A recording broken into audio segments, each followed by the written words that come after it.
Hey, AfterBuzzers, welcome to another Shameless After Show here on AfterBuzz TV. Today is episode 3 of Season 9, Weirdo Gallagher Vortex. That's right. And we have a blessing here. We will stay on the air until we have reached enlightenment. Stay tuned. You're tuned in to AfterBuzz TV, the ESPN of TV talk. Now, let the buzz begin. That's right, ladies and gentlemen. We're here. We've got the full panel. We've all been checked for STDs. We've gotten rid of the BS Amy, Shame, and Jamie rule of they're not going to be here while we're here. We've got the full panel. Hayley Clover. What's up, Phil? Juliet Vibert. What's up, guys? She's back. I'm so happy to be back. And JJ Jurgens Hey is back. guys. Hi, JJ. Hi, guys. We've got a jam-packed episode of this after show for you. Not only are we breaking down everything that is happening from the Weirdo Gallagher Vortex, including, of course, what is happening with Carl, including Debbie figuring out her sexuality, Ian's spiritual search, defending whites everywhere, and everything in between, so much more. We've got great news and gossip for you. In fact, some great news about Lip as an actual parent in real life. And then we're going to do some trivia. We teased it last time, so this week we are going to do a trivia round. Hopefully we don't put ourselves to shame, if you will. It's quite possible. That's right. But before we begin any of that, what was your overall thoughts on the episode? Hayley, kick us off. I thought that it was probably my least favorite of the 3 so far. Not that anything was like bad about the episode or whatever. I just really liked the other 2. I think it progressed some of the storylines further though, so it needed to happen. It was just one of those like transitional episodes for me. Mm-hmm. Yeah, I would have to agree. A lot of moments that were rather funny. I was smiling throughout the whole episode, but it's true that when it comes to Shameless, I kind of live for those jaw-dropping moments, and this episode was a little bit lacking of those. I see. Gotta agree with the other 2 ladies. Yeah, I mean, I still enjoyed it. I think this is a great season so far, but yeah, there wasn't that moment that I was just like, yeah, kind of miss. Well, there were definitely moments when you're left wondering kind of, whoa, did that just happen? Whether it be Carl in particular with him taking care of the dogs, which is continuation, of course.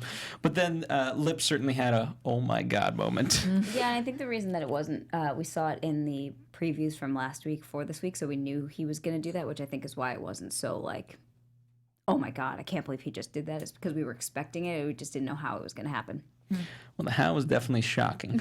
But let's first off make everyone feel welcome here. Let's make sure we're 100% certified safe at the alibi. What did you guys think of the storyline of just making sure that we go from the world's number 1 rapey bar to essentially, I don't know, at least maybe number 2, if not number 3. Yeah, we've all signed consent forms this evening to sit here on the panel with Phil. That's right. I gotta say, I liked all the like snapshots of the different like rapey things along the bar, because I don't think we've maybe noticed those like before in other episodes. Right. So it was pretty funny when they took a moment to highlight all of them and then be like, yeah, we're kind of rapey. Yeah, I think I enjoyed those too. I thought they were really funny. And I also enjoy how the show's using what's out in the media. Me Too is always a big topic of conversations, and those conversations are very important. And they did it in such a shameless way that had us, thinking and yet laughing the whole time. So I really enjoyed that. But I also don't want, some of that memorabilia was kind of funny. I don't want to see it leave. Yeah, I mean, I think they always ask the questions that need to be asked. I think, as far as that, they were very confused, and they're kind of correct in their assumption. Like, wait, what's the guidelines here? And no one could give them a straight answer. So I appreciate that they're at least trying to tackle that beyond just saying like, oh, this is bad. But it's like, okay, if we want to change, what does that even mean? Mm-hmm. So I thought fun storyline. And what did you guys think of Kev's logo? Oh, Kev. Kev's my fave. Yeah, I love him, but I don't know if that was more of a logo or like a full-on art project for him. Fair enough, but the final result, does it make you feel safe? It doesn't stimulate me to want to go in and drink at the alibi. I see. Okay. I liked it. I think he needs to laminate it though, because he just put a piece of paper. Someone's gonna do gonna something. Get wet. Yes, exactly. I don't know with what fluids, but that's a whole other conversation. Yeah, for sure. I want T-shirts too. Forget the white. I want those T-shirts. I would wear those. I have to say, I also, because we always like Kermit and the other guys at the bar that have been there for like all the season, but then there was the new guy that just like I like him. had his dick out at the bar. Carl. Oh, no, it wasn't Carl. It was something similar to that, though, but he was hilarious. Yeah. I think that was my favorite part of the episode. It's just hearing these men who have lived in this world where it was never okay to act this way, but at least they would always have a pass and would keep on acting in a terrible way. And just having them utterly confused to what's acceptable, what's not acceptable was really entertaining. Yeah. Indeed. Well, speaking of things it's kind of a weird duality because we're saying this, and yet all of a sudden there goes V into action, which, you know what? I like credit to Kev for allowing this. Well, that's always been something that's like really fun about their relationship is that they are so open to, ways that they were making money or helping out the friends and family or whatever, which would be the case this week. Yeah, so she goes off to help Carl to make sure he gets the recommendation for West Point. Yeah. And she makes it happen. What did you guys think of this? I love a good whip. That was a good whip session. It made me want to get one of those. Phil, yeah? Can I borrow yours? Yes, you have my consent to borrow my whip. Great. What color is it? Yeah, pink. Oh, perfect. Yeah, I wouldn't have expected pink, but I like Listen, don't judge me. it. You're surprising always. Always. Congressman Whoopi. The best part was that he just like let her come into the office, and she did that in the office, and then the secretary's reaction was the best part of the show. She was just like so disgusted. And I love how they cut to all the other politicians. We had Clinton and I felt like it was a wink to like, this is not something that's new. This has happened in other offices. Trust us. Sure. Yeah. Yeah, well, I like the fact that it came back. Of course, Kevin V's past. Always seeing that, especially again, just the duality of trying to make it less rapey to this. But I do appreciate the sentiment that, of course, Kevin V still love the Gallaghers, and this is the level that they're willing to go for them. Mm-hmm. Yeah, it was good to see Carl get his recommendation letter too, because it just means his storyline's going to move in a positive direction. We hope. Indeed. Now, as far as Carl is concerned, it's interesting to see him. He's obviously doing things. He's basically telling white lies, right? He picks up essentially ashes, but they're not the ashes of a dog. They're the ashes of just burnt down wood or whatever it is, and hands them off as this is your urn. But the spirit's there, and that's what I appreciate about Carl is that at least his moral compass is pointed towards somewhere good. Yeah. Yeah, he totally means well for sure, but seeing all of the dogs in the basement too, you're kind of like, oh God, I just stole all those people's dogs, and they think that they're dead, which is it's just funny to think that they're all down there. Yeah, Carl always utilizes that space very well. I feel like each summer it's a different project. Down to the basement, something's gonna happen. Yeah, that's so true. It's unfortunate that we're not going to get to save more dogs, though. Now that he's got his recommendation, it's not like he has to work there unless he gets his little cadet to shut down that place like we did with Cassidy. Right. I feel like he's an ally we're underutilizing. Yeah, you could Just be right. saying. I don't think he's coming back, but nonetheless. Any other thoughts on Carl and the congressman? No, I think I think today's episode probably wrapped up that part of the storyline for us. So I think now we'll see something new. Fair enough. Yeah. All right. Well, speaking of something new, Debbie is trying something new. Apparently something that she's tried before, but now she returns. That could have been a trivia question for later on. Well, you know what? It could be. Keep that in mind. Yeah, who knows? But regardless, what did you guys think of this storyline as far as her testing things out and being a little bit more curious? You know what? This girl has gone through a lot, and we forget how young she is. And I like that she's coming into her own, and that means trying out new things. So I'm all for it. But do you think like this is her natural state, or it's just like I'm just going to try it just because it's in the moment? I think it's definitely more of a in the moment thing, but maybe it will progress into something else, and it's part of her journey.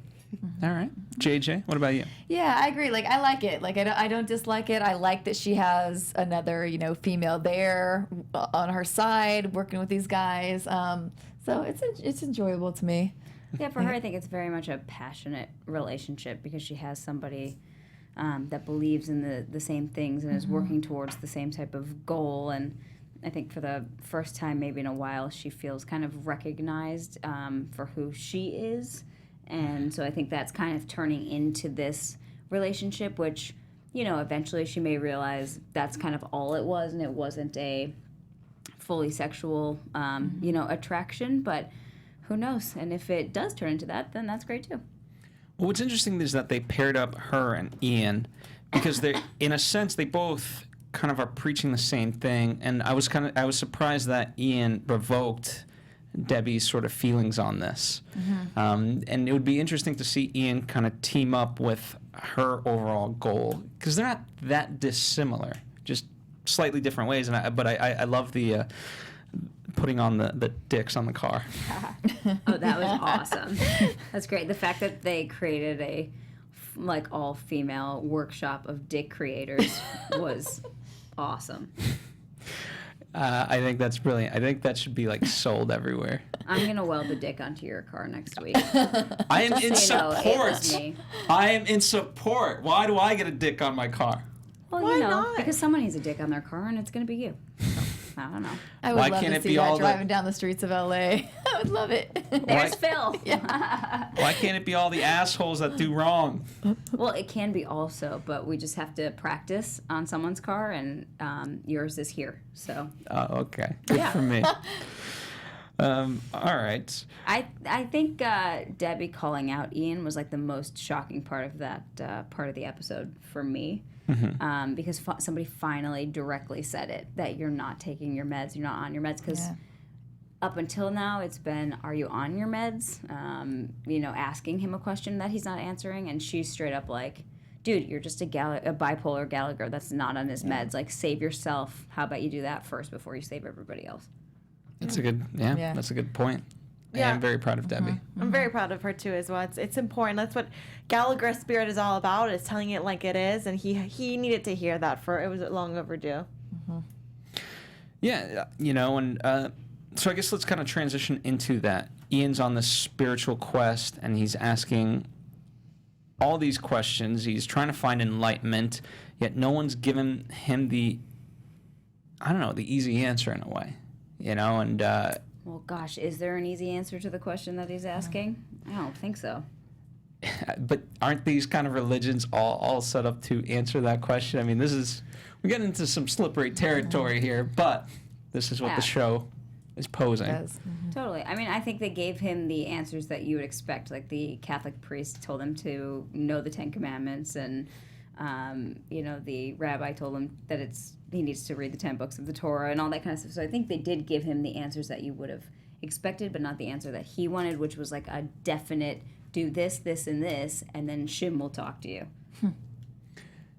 Which I love that he kept saying Shim at every single different religious, Absolutely. JJ, you're nodding your head. No, because I just think that's what, everybody searches for. We want this, tell me the answers, tell me what, and it's that's the question everybody has, so. If there was just a straight answer, we'd all be on a totally different wavelength than we are now. Well, I appreciated Frank's sort of direction for Ian.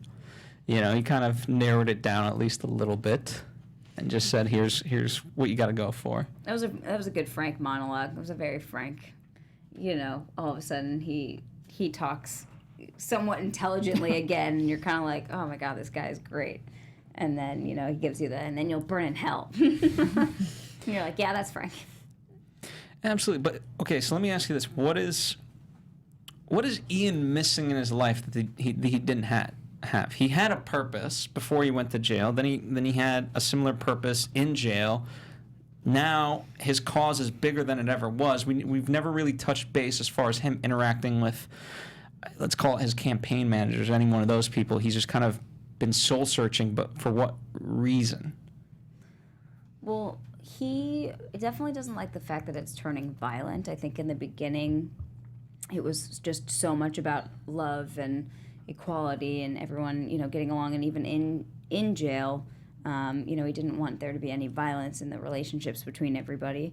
And I think now that he's come out and he sees that they're the symbolic for burning vans and stuff as part of this religion, he's like, that was not my purpose. I think he had maybe a bipolar moment when he was off his meds when he burned that van, and maybe now his moment's like, oh my God, that's not what I wanted at all. So I think it's just going in a direction that he doesn't want to be a part of.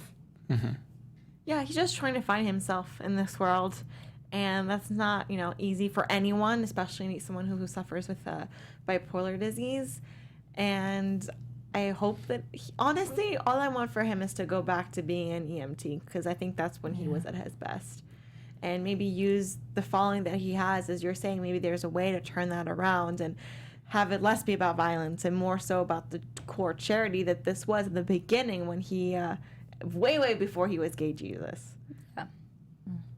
Well, that's the surprise. You always hope to have a very captive audience, and so by that respect, I think he could.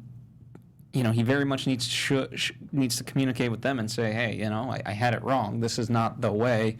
And I'm glad you pointed out, hey, like he's the one who caused this. It's not like all of a sudden there was a core idea that was taken to an extreme by somebody else. Mm-hmm. He's the one who started this entire thing with violence. Well, and maybe that's what's really bothering him too, is that he knows that this was what he was told originally by Shim, and all of a sudden now he's getting maybe a totally different message, and now he's not getting any message at all, and it's like, how could that have been what you wanted me to do? And I think it's just confusing the shit out of him. Yeah, and in terms of religion, think about it, prior to this, he didn't really have a relationship with religion. This kind of fell in his lap. Mm-hmm.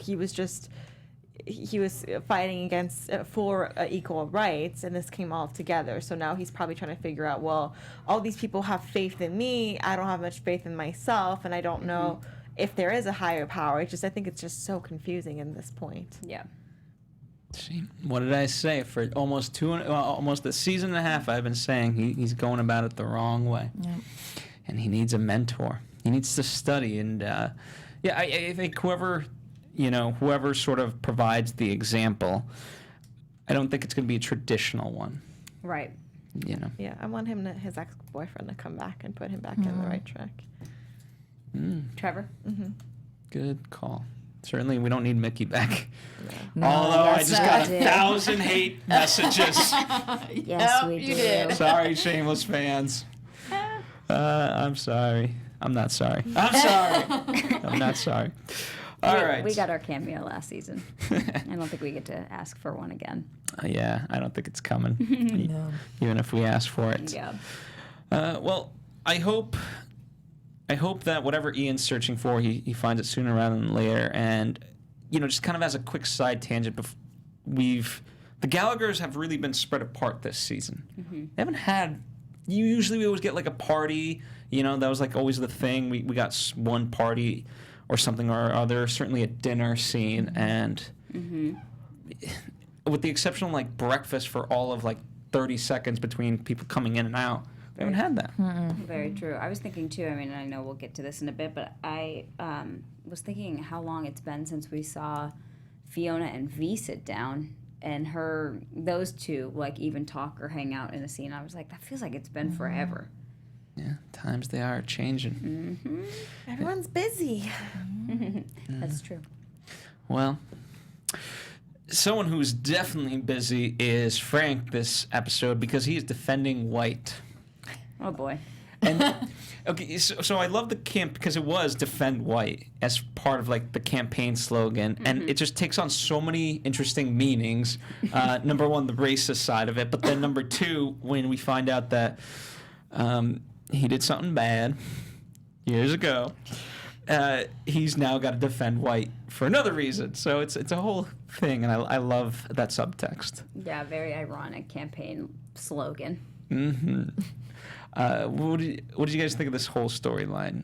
I love how that he gets zapped That's the funny. I didn't even know that was a thing. It's just like a dog. You get trained to not go in a certain area. It's really, really smart. And it was a funny way to introduce it as well. Because at first you're like, oh, is he old? But you could hear that like crackling that sounded like electricity. So yeah, I love how this guy is supposed to be. He brought new hope with those scenes of him shaking all these people's hands, and it even seemed that Frank was just had a turn in a way. It was just like, oh, this is an uplifting storyline, and yet again, of course, Shameless bringing the shame. Yeah, you kind of did have a moment of, oh my God, this guy actually maybe could win. Like Frank could actually pull this off until you see that, and then you're like, oh yeah, they're screwed. Yeah, the shoe dropped. The what? The shoe dropped? Isn't that an expression? Sure. Yeah, the other shoe. Well, it's interesting. English isn't your first language. Frank's always able to spin it in a positive way, and it was interesting. It was interesting to see kind of Mo White get a sort of confidence, and inadvertently, certainly this wasn't like Frank always deals with his motives. So if something's going along and it helps him, that's what he really cares about. But now it's kind of going in a way. Even though Mo could still win, and even though people are getting behind him, I don't think it's not Frank's sort of benefit. He's not really coming out on top. Ultimately, I think he still just cares about the campaign money. Oh, yeah. So it's kind of interesting to see how this continues to develop, and where Frank always gives the speeches. He delivered some great speeches today. The second chance speech. Yeah, that was good. I love his speeches. I'm always here and ready for a Frank speech. He's always had, over the years, like tons of great speeches. Yeah, that would be he pulls fun. it together. Yeah, A fun montage. montage to put together. Yeah, because he does. He has so many moments where he wins people over, and then so many moments where they just absolutely hate him.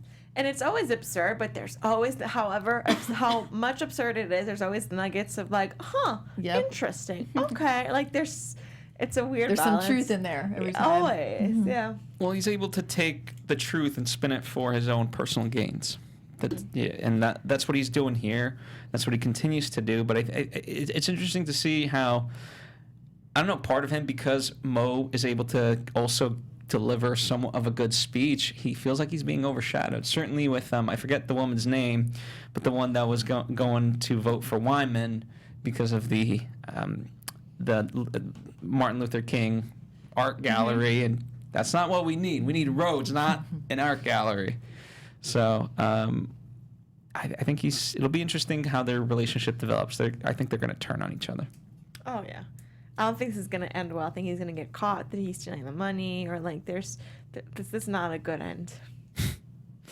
Well, I don't know if they're playing it based off of everything that's happening in current politics. Yeah, thank you. He's gonna win because he's the Donald Trump of the Shameless episode. So if we're moving in that direction, something will happen to where he ends up winning, and then they find out that he's a pedophile and that he's doing all of these things, and then it'll become this totally different thing. So we'll have to see if they take the real world into the show that literally. Yeah, well, there's definitely a thematic through line as far as corrupt Congress people or representatives, certainly. We saw last week with Wyman and Ruiz and all that, but then also in this episode of them just screwing anything that moves, essentially. Yeah. And what I appreciated at the Alibi, even those guys were like, she looks 10. Yeah. Even they know better. That's good. Even they draw the line somewhere. So I appreciate that.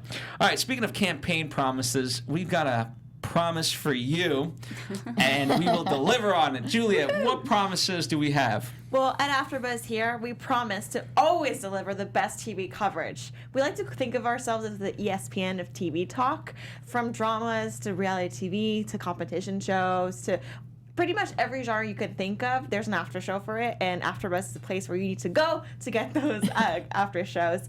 And all those genres I mentioned are different channels. You can go ahead and subscribe to those channels because that's going to help us as a network, but it's also going to help you with your viewing experience because YouTube's really cool. If you subscribe to a channel, it will cater content that you already like. It will go in your feed. It'll make your viewing experience so much stronger, and it will help us as a network to grow. So please make sure you subscribe to the one or even needed more of those channels. Right now, we are on the dramas channel, but Yeah, we switched from comedy to drama because we're getting it, We're a dramedy. It's very Yeah. exactly. And I know a lot of us cover other after shows as well on different genres. So, like I said, subscribe to all of them. And if you do, we will shout you out on air. That way, you can say like, "Hey, I was shouted on that after show," and that's pretty darn cool if you ask me. So thank you guys. Make sure to subscribe. That's right, and I've been commenting with some of you guys on the good old comments section, so continue to do so. I will continue to comment. Yeah. I'll get these guys to comment as well. They've had busy lives, We, like I said, we were getting STDs checked. A lot of things were happening behind the scenes. Yeah. And we're back. And honestly, you definitely have no excuses, because if you're worried about pesky notifications, you don't want your phone blowing up every single minute, which is understandable. Those are optional, so you don't even have to worry about that. So no excuses, people. Back to you, Phil. That's right. All right, so Nice work. let's talk about this Lip storyline. I think this is going to be the hardest one to swallow as far as this season. The only thing that's going to trump it is perhaps like the last episode with Fiona, simply because we know kind of where that's headed. No spoilers quite yet. We'll talk about it more in news. But anyway, he's taking care of Zan, who he doesn't even know her full name is Alexandra. This is a problem. Yeah, I mean, it's one of those things where we just root for Lip so hard. We just want him to do so well, and we knew that he was gonna steal Zan from the hospital, and again, they do things because they think they're doing good, or they want to do good, but they also know that it comes with so many implications, and it's illegal and it's wrong. And so we as fans are watching and we're like, oh God, this isn't gonna end well for Lip, and we just don't want him to end up in jail, down a bad path, whatever it is. But at the same time, you're like, yeah, her parents are shitheads. And as of now, I mean, he's giving her better treatment than they ever could. So you kind of want her to stay with him. So it's really hard. It is really hard, but as you said, Lip wants to help everyone, except he doesn't want to help himself, honestly. That's true. That's why we're in this predicament. I think it's very sweet that he wants to be there for her, but he has such a long list of people that he needs to be there for, including this new sponsee. The kitty sponsoring. The kitty sponsoring. I don't know the right word for that. He needs to be there for him. He needs to be there for so many people, and it's very unfortunate and sad this poor girl doesn't have anywhere to go, but maybe there is a way for him to be a legal guardian. Maybe there's better ways to go at it, and I am sorry. It's just, I know his heart. He's a sweet character, but kidnapping, we're so far down the line. What were we, season 9? Yeah. Lip, come on. Well, better. and the way he did it too. That was the most horrific thing. Come on, Yeah. Lip. You idiot. Yeah. And just hard too. Like, I thought she was really sweet, before, and things that we've seen, and then now to see her like stealing the wallet, going down that path too. It's like, at least if he was gonna do it, I was hoping she'd be like a good girl and they'd have this healthy relationship. But we're not getting that either. He honestly is so self-destructive, and I see this as and yes, he's trying to help someone, but it's complete self-destruction, and it really annoys me. Well, he's certainly not had any positive examples, and I think I said it a couple of times last season, but Lip to me is the closest to Frank in terms of intelligence, and I think in terms of spirit, and that is what he fears the most, is that if he doesn't do these things, he will be too self-centered and narcissistic and become Frank.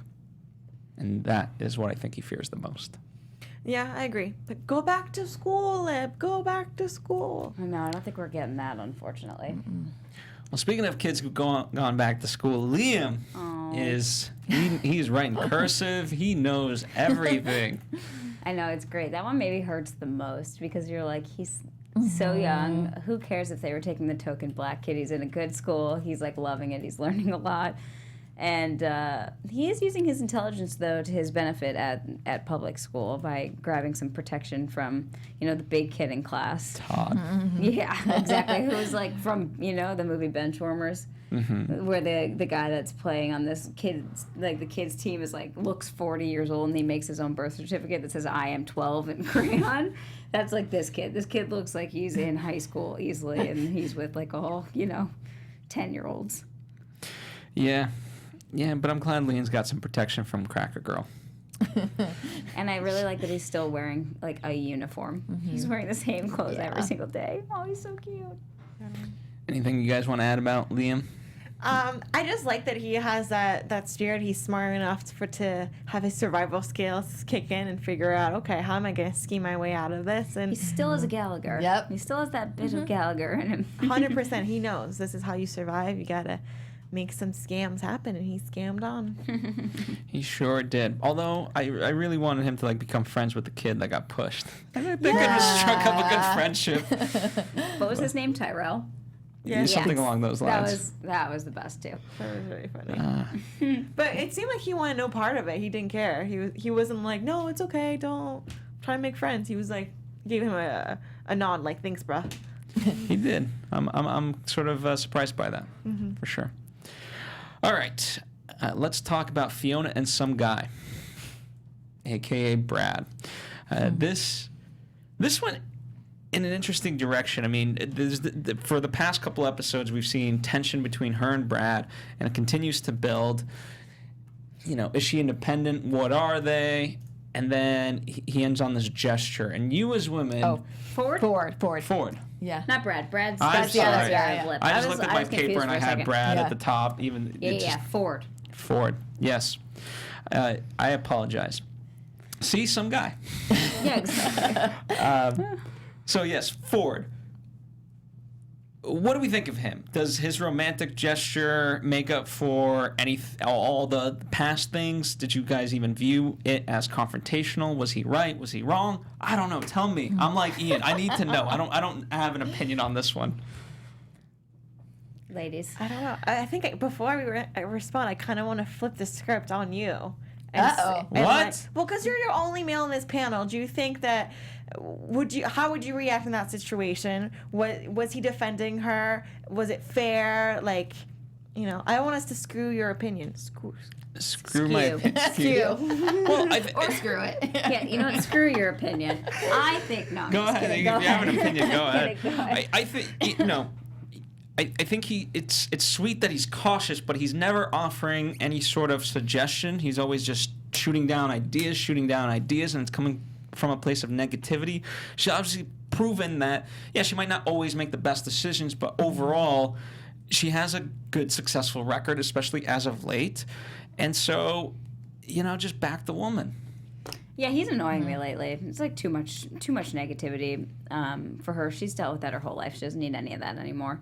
And I would have just rather seen him say, you know, can we just take a week to think about it? You know, it just seems like she does everything so impulsively or so quickly. Like, just because the last nursing home work doesn't necessarily mean this one's going to be, you know, exactly the same. And I think just knowing how Shameless goes and kind of how their conversations were going about how she's supposed to expect at least a 30% return in the first, you know, 3 months or whatever it was. Like, They said a year. in a year, okay. That's a little bit, but still, that's a lot. Right, but that's what I mean. I'm like, it's just too easy. All of this is too easy. So something I expect is going to happen, unfortunately, to Fiona. Yeah, I agree. And I think that he was, pointing out interesting things, and those are conversations that needed to be had. And the thing is that he was going it all the wrong ways. That his emotions were getting in the way, and although he might have had good points, those were completely lost because he seemed jealous. So I wish that he was mature enough, or at least they had a good enough relationship where they could be having these conversations without it seeming like it was a huge confrontation. Yeah. Yeah, I want to really, really like him because I was on his team from the beginning, but I feel the same. I feel like he has really good points, but the way they're brought up and addressed just doesn't seem like extremely healthy for her situation. And I feel like, you know, he was the one that didn't want to put a label on it, so you're not allowed to. Yeah. You created the rules for that relationship. You're not allowed to do that. You're just not. Fair enough. He just seems like everything needs to be on his terms. Yeah. But And that he doesn't clearly work. just doesn't like this guy. Like, they had some type of whatever. I think we're going to find out eventually, like, exactly what Some happened more. with those I think two, so, too. for sure. Yeah. Because they both say different things about each other, and that kind of, like, Yeah. you know. And I think the one thing that really annoyed me the most about this whole ordeal is that he was asking her if he could come with her, and then when she was, like, making fun of it, he was upset, and it was kind of like, yes, at this point, you know who Fiona is, and you damn know that she can handle herself. And if she's put in an uncomfortable situation or whatnot, like, you know she's going to thrive, and she doesn't need a man to protect her. Right. So it was that really annoyed me because it kind of made it seem like he didn't know her character. Right. I think in a way what's interesting, like he represents that very cool guy that you sort of maybe want to be with. Like he's the artistic type. Like he reminds me of a Hemingway or Bukowski that are just so artistic, but they're and while they've created great art, they're not going to be more than that. And Fiona wants to be more than that. And I think I actually don't want them to end up together. Ultimately, I think she can be without Ford. Okay. Unless it's with a car Ford, then. Did you like the condom rose petals? Is that something that you would think about doing in the future? I think it's a sweet gesture, but I don't think to me it's not earned. You don't get to buy your way out. All I could think about was how expensive all those condoms were. I was like, man, that's an expensive line of rose petals. Yeah, I think it's a sweet gesture, and hopefully it lasts. But I don't think he's the type. It's not like he's all of a sudden gonna shut up and change his opinion on stuff. Yeah, no, but maybe he comes about it in a better way. Because to your point, Phil, she was saying, "Oh, damn, that's a great apology." Was it, or was it just a sexual advance? Right? You didn't hear him say sorry. No, it was just like, "Here's my penis behind this champagne bottle." I mean, move the champagne bottle, and then we'll all decide if that's a good apology or not. Make it pop at the same time. That's right. With your penis. Pop the champagne with your penis. And now we've gone, Macy. Hey, see? Wow. All right, moving on. I've missed this panel so much, and I've missed making you uncomfortable. Yeah, we haven't had a favorite part of the moment really yet where we've talked about your penis or anyone's penis. And we're going to move on. We're to some news and gossip, baby. Let's get to it. TV news. That's right. So, last week we talked about Jeremy Allen White's upcoming baby with him and Addison Timlin. Well, ironically, this weekend they had a baby shower party. Woo! And our good old Shanola Hampton posted a couple pictures for us from social media that we will bring up. It's now all the cast members, or maybe not all the cast members, but it seemed like a lot of the cast showed up to support. So there's Shanola with Jeremy. It's nice that they're all very close outside of the show too. It is. For our audio listeners, Jeremy has his arm around Shanola, and there's a really cute sign that spells out "baby" behind them. To see these pictures again, just go to Shanola Hampton's Instagram. You can see it there.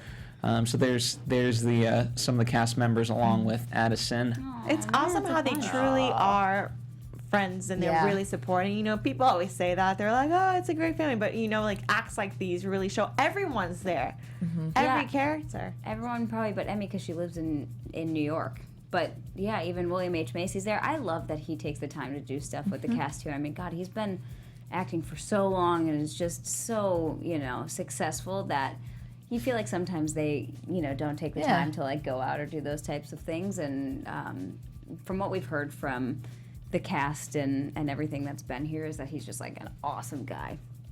Yeah, I mean, it's been 10 years. It has. Well, speaking of which, our good old Emma, who plays Debs, she came out with an article. Well, she didn't come out with an article, but she speaks about kind of Emmy leaving the show.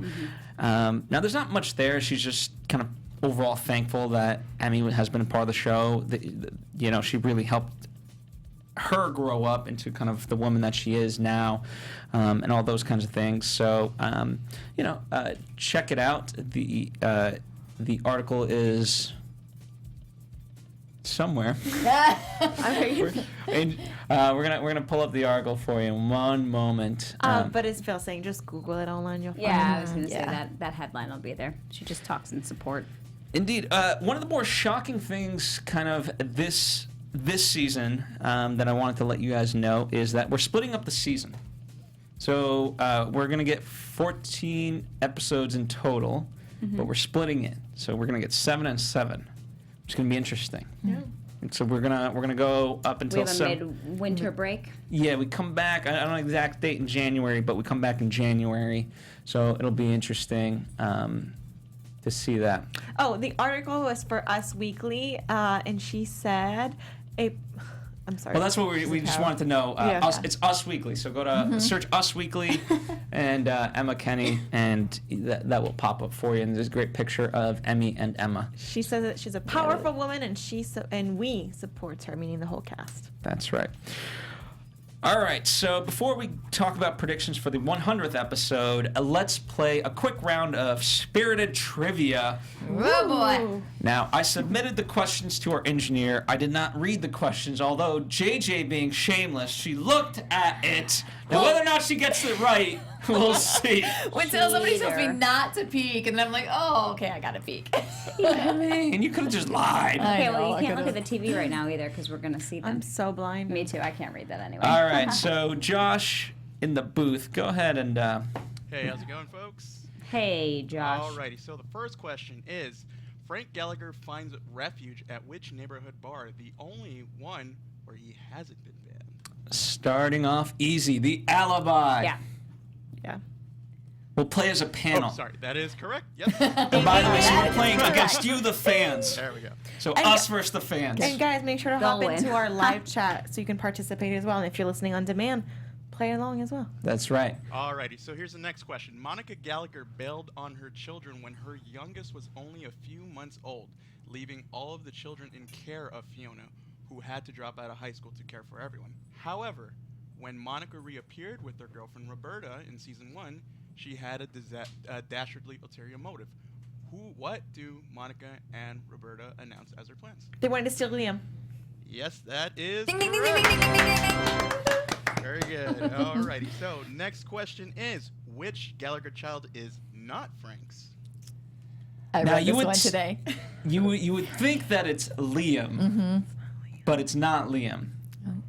It's It's Ian? Ian. Yep. Because that's why he's so crazy. Very good. Alrighty. Next question is, who struck Karen Jackson with a car, rendering her comatose and permanently destroying her chance at a normal life? What's oh her my name? God, I Oh, miss her. This is damn, what was her name? Black hair. oh, Mindy. Mandy. Mandy. Mandy was Mandy. in the first season. Yeah. Milkovich. All right, last question. We'll do. Alrighty. Let's Is there a see. cash prize? I wish. You can always settle one afterwards. No, no. Okay. I think Phil should take his shirt off. Alrighty, so final question. In an attempt to get the house away from Frank, Fiona disclosed that Aunt Ginger had died. Unfortunately, before they could claim the house for the family, their cousin Patrick swooped in on their own fake will and took ownership of the Gallagher house and intended to evict the Gallagher family. What did one of the Gallagher kids do to get Patrick to back off and allow the Gallaghers to remain in their house? Oh God, I remember Kill that. him? whole I don't know. This one I didn't read today. I'm like, I didn't get that far down. I remember that whole situation too, but I don't remember the answer to that. Yeah, I This yeah, is the different Right. episode of them stealing the old lady. correct. Okay. I forget. We forget. We were stopped. Don't they pay This him was like the monthly? insurance. No. Don't they pay him monthly? Oh no! Didn't they use? It was like some kind of sexual thing. They blackmailed him and to pretend that he was like hitting on young girls or something. There we go. The actual answer is that Debbie accused cousin Patrick of molestation. Yeah. Good job. Hashtag time's up for him. MVP. All right, let's get into some quick spirited predictions. And now, your AfterBuzz TV. By the way, we'll have was more trivia for sexy. you next week. So something to look I forward like the to. trivia. It's But- good. I won't look next week. I'll send questions that you can't look at. I'll take you off the email. All right, but how about this? Your predictions. You can peek ahead in the future. Oh man. Anyone, go. I feel something big for Debs professionally. I don't Okay. know. I Interesting. feel, yeah. I feel a big movement for her. I think that Fiona's gonna sleep with the Oh no. The enemy? The other contractor, guy, realtor yeah. guy, or maybe not even sleep with, but something's gonna happen, or there's something that's happening with her relationships and those boys. Interesting. Juliet? I don't know if it's are we just never going to talk about the fact that Carl's ex-girlfriend was probably murdered? Like, I think done, that's just I what think. it is. Oh, we talked about it. Yeah. no, I know we talked about it, but like on the show, it was just that note that you guys Moving on. think that is we're moving I on. do, yeah. All right, so one of the things, so next week is the 100th episode. It looks like a Western showdown of just riots and everything. So we'll see. I don't quite know how this all leads into it. I mean, things have been brewing, certainly. I didn't realize to this extent. So we'll see. But it'll be a fun episode for sure to talk about next week, and we will have trivia and more news and gossip. Yay! Thank you guys for joining us. We truly, truly appreciate it. Leave a comment in the comment section below, and of course, to interact with us more directly, where can the people follow you? At Hayley Clover. At Bonjour Juliet. At JJ.Jurgens. And I'm at Phil Svitek, and we, of course, are at AfterBuzz TV. Thank you guys for joining us. We'll see you next time for another Shameless After Show. Our founder, Kevin Undergaro, Phil Svitek, and me, Maria Menounos, would like to thank you for tuning in to AfterBuzz TV. Remember, we're not just the first, we're the biggest in the world, and we're the only destination for all your favorite TV shows. Whatever you crave, we've got it. So go to AfterBuzzTV.com and check out our lineup. Buzz you later. The views expressed herein are those of the hosts only and do not necessarily reflect the views of AfterBuzz TV or its owners or principals.